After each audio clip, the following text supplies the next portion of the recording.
দাদা 2000 টাকা লাগছিল। 7 দিন আগে তোকে 5,000 টাকা অ্যাডভান্স দিলাম। 7 দিন পর আজকে তুই কাজে আসছিস, আজকেও তোর 2,000 টাকা লাগে?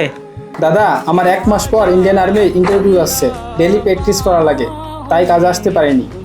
এইসব ইন্টারভিউতে কি হবে রে? লাখ লাখ মানুষ ইন্টারভিউ দেয়, তার মধ্যে 2-1 জন সিলেক্ট হয়, তাও যাদের টাকা পয়সা আছে। তোর বাপের কি আছে? ও তোর তো বাপই নাই। দেখ, তুই আর্মি সার্মি হওয়ার স্বপ্ন দেখা ছেড়ে দে। এই নে টাকা, কাল থেকে কাজে আসিস, তা হাতে কিছু টাকা থাকবে। Far away, would I run off the wild someday? Nobody knows, nobody knows. I was dancing. কিরে রেজাউল, তুই তো বলছিলি আর্মি হবি, আজকে আবার দেখলাম রাজমিস্ত্রি কাজ করতে গেছিলি। আমি জানতাম তুই পারবি না, তোর দ্বারা এইসব কাম হবে না। इस दिल से आह निकलती रही